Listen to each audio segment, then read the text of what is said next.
Dahil kakadating ko lang, galing nga kami sa bayan, kami nagbayad ng insurance ng aking mga bata. Naisipan ko na dumaan kami sa grocery at bumili ako ng nipang minudo. At dahil hindi napapagod ang lola nyo, magluluto na ako habang maaga. Nakadami ko nga palang gagawin yan. Nagayat na ako ng mga sibuyas. Nagisa na rin ako ng bawang sibuyas at saka yung aking minarinade na karne. Kaya habang ako ay naglalab, ako ay magigisa ng aking minudo. At pagkatapos pa niyan, magtitiklo pa ako ng aking mga sinampay ng umaga. Dahil nga mainit ang panahon ngayon, ay mabilis matuyo ang aking mga sinampay. Parang wash and wear nga lang. Isipan ko nga magminudo dahil kami umay na sa kakaisda. Nung umaga nagluto ako ng adobong manok na puro hita siya ng manok. At tatakluban ko nga muna pala itong aking nilulutong ari habang ako nagwa-washing. Ayan, at pinuntahan ko ang bata ka rin kamali-mali. Lagi naman napakakot tayo pang matulog. Pangkumata ng kumata, hindi mo kayo na kinakanta. Nagtitripan nga rin si Oye. Ang kanyang luto-lutuan ay ginawa ng drum. Luto muna. Sabi ko nga siya, itumutok ay naman kakanta at tuklaan ng popo, kaya tayo naantok na. Luto ko nga rin lobster na rin, nawala na ang ang kanyang ulo. Sabi ko yung kanyang lutuin, ang may magawa siya sa buhay.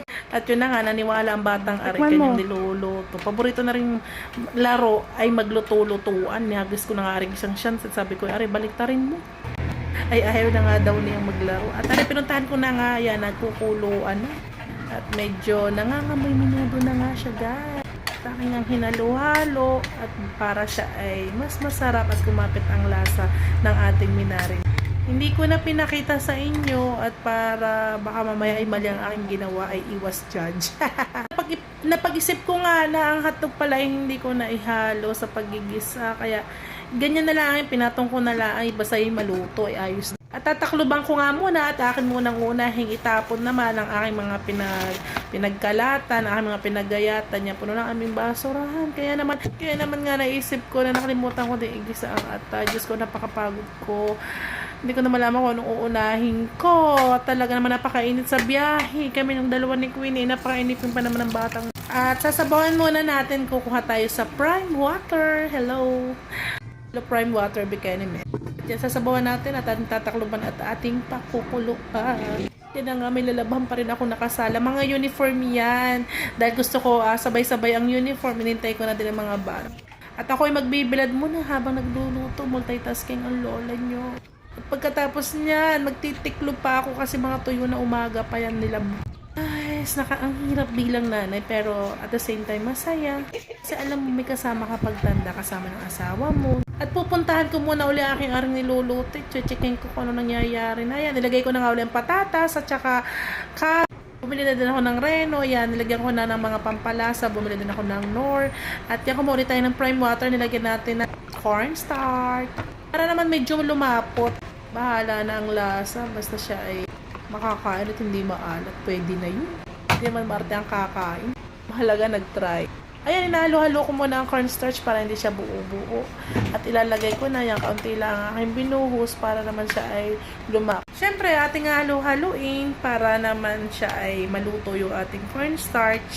At siyempre, hindi siya mamuo-muo. Ayan, medyo malapot na siya. Hindi ako masyadong nilagay diyang mga sangkap ha. Nakakaumi na lang talaga magprito ng isda at sinig. Kalimutan kong bumili ng lauring. Bumalik ulit ako sa tindahan ng mami. Buti na nakatabi ko lang. Yan, ilalagay natin pampalasa. Siyempre, ingatan natin maisama yung stapler. At yan, malapit nang maluto ang ating minudo ala Ma'am Shigwe. Haluin lang haluin ang siya lumas. Baka magmamagic. Ang sarap. At titignan ko natin kung may sinaing. Magluluto na din ako, guys. Para multitasking talaga Isip ko nga na i-prank ko si Oye. Yan, dinamihan ko ang asin. At patitikman ko sa kanila. Tikman mo naman. Kaya naman sabi ko, Oye, tikman mo naman itong niluto ko. Ayan na, guys.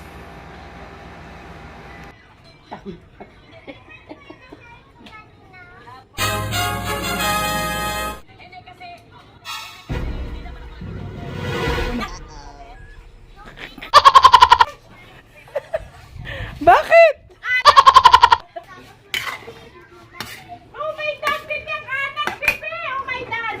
At yun na nga, na-prank ko si Oye. Sabi ko, ay, joke lang yan. Nilagyan ko yan ng maraming asin. Lagay ko na syempre ang bell pepper pang huli. At yan, magsasaing na ako, guys. Sisimulan ko na din Ano pa ng magluluto ng babay? ating sinampay. Dali, babay mo na, Tiklopin ko bye. na ay naghahintay Say na ang bye. tiklopin ko. Say bye guys daw, sabi ng Thank aking you. baby. Hinabol ko pa, sabi ko ulitin mo, gandahan mo. Okay, bye guys!